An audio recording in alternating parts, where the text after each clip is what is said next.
여러분 안녕하십니까. 9월 10일 새벽입니다. 전현식입니다. 어제 9월 9일 월요일은 북한 김일성 3대가 내세우는 조선민주주의인민공화국 창건 기념일입니다. 말하자면 북한이 건국절인 셈인데, 북한을 추종하는 세력은 1948년 8월 15일을 대한민국의 건국절로 하자 이런 주장을 하면 아주 뻘찍듭니다.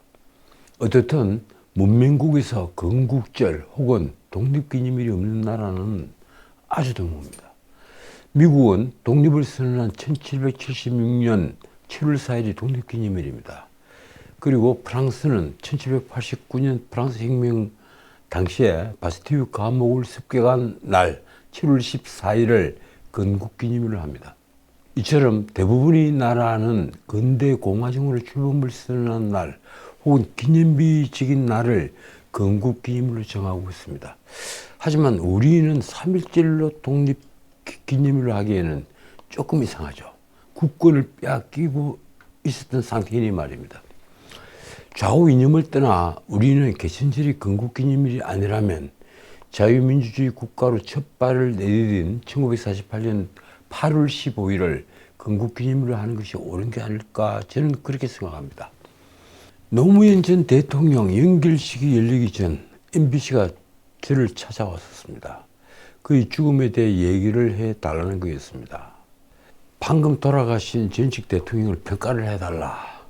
한참 고민을 하다가 촬영에 응하기로 했죠. 나는 노무현이 남긴 족적을 나름대로 평가를 했습니다. 노무현은 권위주의를 없애려 했고 지역주의를 배격하기 위해 싸웠다. 그런데 권위주의를 없애려다가 우리 사회에 필요한 권위 자체가 말살됐다, 이런 비판도 했습니다. 당시 제 인터뷰는 편집이 되어 장례기간 중에 여러 차례 방송을 탔습니다. 노무현 대통령이 사망을 하자 권양숙은 결국 검찰 수사에서 제외가 됐죠. 모든 혐의는 노무현이 다 안고 가면서 검찰이 공소권 없음으로 종결을 했던 것입니다. 이게 대한민국 권력의 도덕 수준이었고, 그리고 검찰이 가지고 있는 정의의 수준이었습니다. 만약에 영국이나 미국 같았으면 이런 결론을 내지는 않았겠죠. 지금 어느 누구도 이 사건에 대한 반성은 없습니다. 노무현 전 대통령은 마지막 순간 무엇 때문에 절망을 했을까요? 그는 아마도 새벽 산책로를 걸어가면서 몇 차례나 절망과 희망 사이를 오르내렸을 것입니다. 나는 키르케고르의 죽음에 이르는 병을 다시 꺼내 읽었습니다. 노무현을 죽음으로 이끈 절망은 어떤 절망이었을까? 내가 내린 결론은 이것입니다. 부끄러움을 용납 못하는 자존심. 누군가가 마지막으로 그 자존심을 건드렸다. 키르케고르는 그렇게 얘기를 하죠. 누군가가 마지막에 그를 나락으로 떨어뜨린다. 우리 정치인들에게 노무현은 부끄러움을 가르친 것만으로도 충분히 존경받을 수 있습니다. 저는 그렇게 생각합니다. 과연 역사는 먼 훗날 노무현 전 대통령의 자살을 어떻게 기록할까요? 무릇 위증자라면 이 점을 한 번쯤은 생각해 봐야 합니다. 부끄러움이 뭔지 안다면 노무현 대통령처럼 수호지심을 가졌다면 지금 정치판은 한결 깨끗해졌을 것입니다. 사위에게, 이 월급을 준 자에게 공직을 안긴 일이 매관매직 아니냐 하는 시비도 걸리지 않았을 것이고, 도지사가 법인카드로 소고기를 사 먹는다거나 일제 샴푸를 샀다면 그게 부끄러웠더라도 벌써 오래전에 공직에서 물러났을 것입니다. 대통령의 아내가 값비싼 명품백을 선물로 내민다고 해서 그걸 받는다는 것은 상상도 할 수 없는 일이었을 것입니다. 아무리 공소시효가 지났지만 자기가 모시던 대통령의 이름을 팔아 성상납을 받은 게 문제가 되었다면 적어도 부끄러워할 줄은 알아야 합니다. 인간은 수호지심을 가진 존재이기 때문입니다. 이런 판에 요즘 화두는 문재인이 받았다는 바로 그 뇌물입니다. 타이 일사제 전무이사 감투를 쓰고 2억 2,300만 원을 월급과 생활비로 수령을 한 못난 사위 때문에 문재인은 지금 매관매직을 한 전직 대통령이 됐습니다. 이건 빼도 박도 못합니다.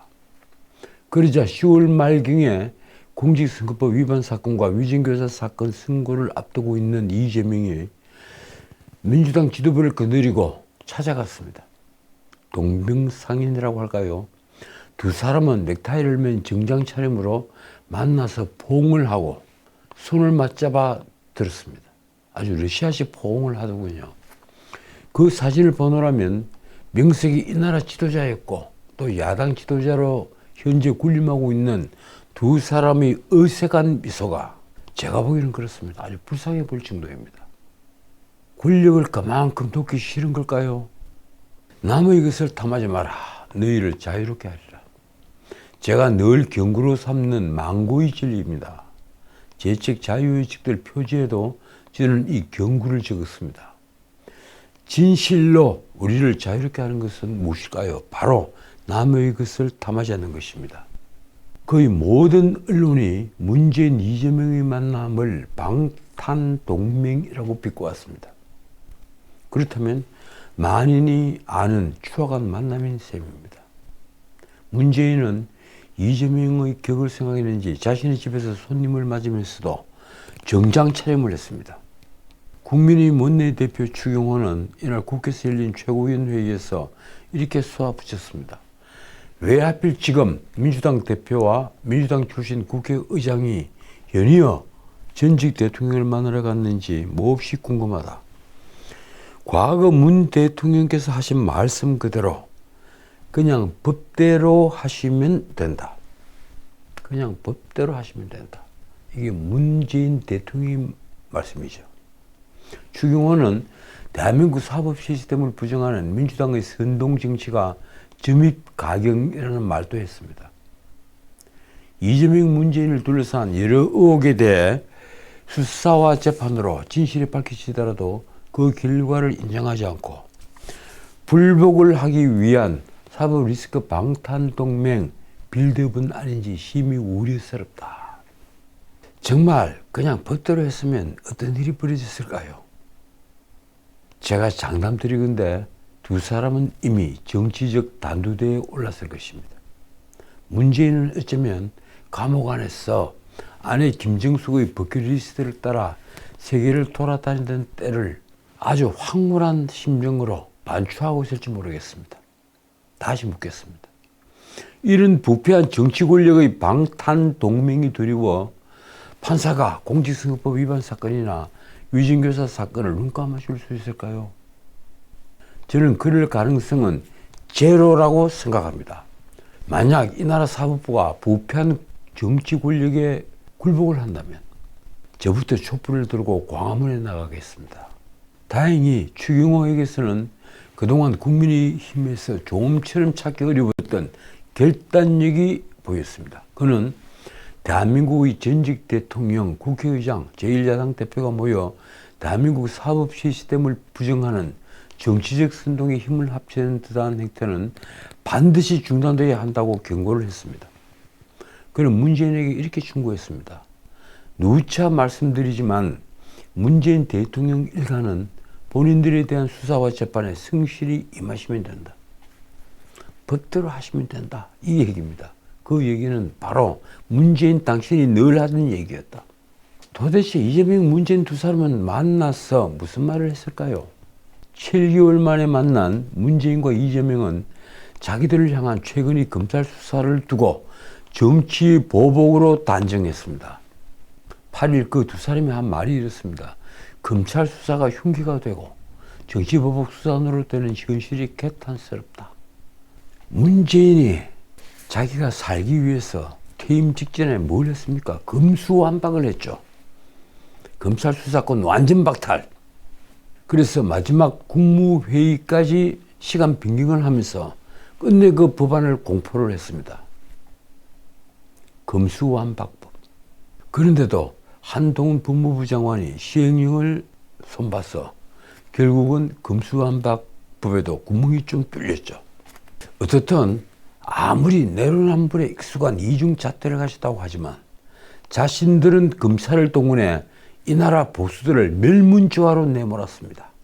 그런데도 지금 명백한 범죄 행위를 수사하겠다는 검찰을 두고 정치 보복이라고 몰아붙인다면 이를 어떻게 이해를 해야 합니까? 결국 각종 사법 리스크에 끌려다니다가 이제 공직선거법 위반 사건부터 1심 선고를 앞둔 이재명과 검찰이 타이 이스타제 특혜 채용 수사와 관련해서 최근 딸 문다혜의 압수수색 영장에서 피의자로 즉시가 된 문재인이 이제 공동 대응을 모색하려는 것 같다는 말이 나왔습니다. 이를 언론은 말씀드린 대로 방탄동맹이라고 했습니다. 이재명은 평산마을 문재인 집에서 오후 2시부터 약 50분간 이어진 회동에서 이렇게 말했다고 했습니다.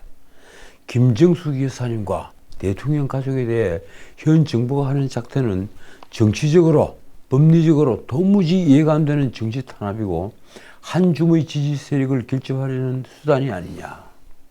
정말 이재명이 그렇게 생각했다면 저는 이재명은 법조인 자격이 없다고 생각을 합니다. 그렇지 않습니까? 이처럼 명백한 범죄 행위를 두고 정치 탄압이고 정치 보복이다. 법리적으로도 이건 범죄가 아니다. 이렇게 말을 한다면 어떻게 생각해야 되겠습니까? 어떻든 이재명이 그 말에 문재인은 이렇게 화답을 했습니다. 문재인 역시 법조인입니다. 기본적으로 나나 가족이 감당할 일이지만 당에 고맙게 생각한다. 참 대단들 하십니다. 그런데 제가 정말 개탄한 것은 그 뒤에 문재인과 이재명이 한 말이었습니다. 준비되지 않은 대통령이 집권을 해서 나라를 엄청나게 혼란스럽게 하고 불안을 키우는 상황에 대해 국민 불안이 크다는 데 공감했다. 그래도 지금 다시 선거를 해도 이재명보다는 윤석열이 낫다고 판단할 사람이 훨씬 더 많을 것이라는 생각이 들었습니다. 무엇보다 이재명은 당군 일의 최대 사기극인 대장동 게이트를 두고 끊임없는 변명과 거짓말로 일관하고 있으니 말입니다. 그런 이재명을 문재인은 격려까지 했습니다. 민주당이 잘하고 있다. 민생과 정책뿐만 아니라 안보 국방 문제에 있어 좀 더 적극적인 행보를 보여달라. 그러면서 문재인은 이재명에게 재집권을 당부했습니다. 재집권을 위해 지지층 기반을 넓히는 과정을 했으면 좋겠다. 이 두 사람 회동 후에는 문재인의 책방이죠. 평산 책방으로 이동을 해서 서로 손을 잡고 다른 손으로는 주먹을 쥔 모습으로 기념 촬영을 했습니다. 그러자 현장에 모인 지지자들은 이재명 대통령이라는 구호를 외쳤습니다. 이재명은 앞서 오전에는 봉하마을을 찾아서 노무현 묘에 참배하고 군향숙과 오찬을 함께 했습니다. 조승래 대변인이 기자들에게 밝힌 내용이 이렇습니다. 1년의 상황에 대해 권 여사도 많은 걱정을 하고 있고 당에서 지금처럼 중심을 잡고 잘 대처했으면 좋겠다는 말을 했다. 과연 권장숙은 무엇을 두고 1년의 상황 같은 어려운 표현을 썼을까요? 언론은 권장숙이 말한 1년의 상황은 최근 검찰이 문다혜와 관련해서 문재인 일가 수사를 하는 것을 의미하는 것으로 해석을 했습니다. 그도 그럴 것이 조승래 대변인의 말이 이렇습니다. 마침 우리가 양산을 간다고 하니 그런 말씀을 하신 것이다. 이 대표는 당에서 중심을 잡고 잘해 가겠다고 말했다. 이재명의 봉하마을 방문 뒤에 권양숙이 이재명에 대해 했다는 아주 재밌는 말이 인구의 회자가 됐습니다. 이렇습니다. 식성도 그렇고 노무현 전 대통령과 참 많이 닮았다. 그래서 그렇습니까? 과연 문재인과 이재명 진영 사이에 공동대응을 할 공감대가 형성될까요? 두 진영 사이에서는 지난 총선 때 비명 행사 사태가 있었는 뒤에 아주 불편한 기류가 흘러봤습니다. 당연하죠. 친명이 이른바 친문, 비문을 완전히 목을 쳤으니 말입니다. 그러나 검찰이 문재인과 문다혜 등 그 가족을 수사 대상에 올리면서 문재인, 이재명 사이에 동질 의식이 확대된 것입니다. 모두 다 감옥 동기가 될 판이니 말입니다. 민주당이 검찰이 타이 이스타제 특혜 채용 수사와 관련해 논두렁식의 수사 2탄이라고 비판한 것이 바로 그런 정서에 기반을 한 것입니다. 문다혜는 X에, 그리고 트위터에 이쯤 가면 막 하자는 것이요라며 노무현을 패러디해서 검찰 수사를 비판했습니다. 조승래 민주당 수석 대변인은 또 문재인, 이재명 두 분이 지난 정부까지 진행했던 검찰개혁의 미완에 대해 공감했다며 검찰의 수사가 흉기가 되고 정치 보복의 수단으로 되고 있는 이 현실에 대해서 같이 개탄하고 공감했다고 말했습니다. 그러자 국민의힘 박준태 대변인은 논평에서 이렇게 비판을 했습니다. 검찰 수사와 재판에 영향을 미치겠다는 노골적 의도가 담긴 꼼수 회동으로 사법 리스크로 위기를 자초한 두 사람의 방탄동맹이다. 꼼수 회동, 방탄동맹. 이런 말들이 정치판에 지금 흘러넘치고 있습니다. 서로 다른 정치적 입장을 가졌던 이들이 한 배에 오른 모습은 5월 동주 고사를 떠올리게 한다. 그렇습니다. 5월 동주라는 표현은 정말 적절한 표현인 것 같습니다. 문재인은 민주당이 재집권 준비해야 한다며 재집권을 강조했습니다. 자신이 감옥에 가지 않기 위해서는 그 길이 가장 안전한 길, 가장 확실한 길이기 때문일 겁니다. 그는 윤 대통령을 두고 준비 안 된 대통령이 집권해 혼란스럽다고 말한 걸로 알려졌습니다. 그래서 제가 묻고 싶습니다. 문재인은 과연 준비된 대통령이었습니까? 내가 보기에 문재인이야말로 국가의 리더가 갖춰야 할 지식은 물론 균형 감각, 용기와 정직함, 그리고 결단력, 무엇보다도 국가를 위한 소명의식이 없었습니다. 그래서 국가 재정을 거들내고 통계나 조작했던 자가 지금 누구더러 준비가 안 된 대통령이라고 평가를 하는 것입니까? 자, 이제 다른 문제 한두 개만 짚고 마치겠습니다. 성접대를 받았다며 자신을 고발한 이들을 고소를 했다가 무고혐의로 고발당한 이준석이 검찰에서 무혐의 처분을 받았습니다.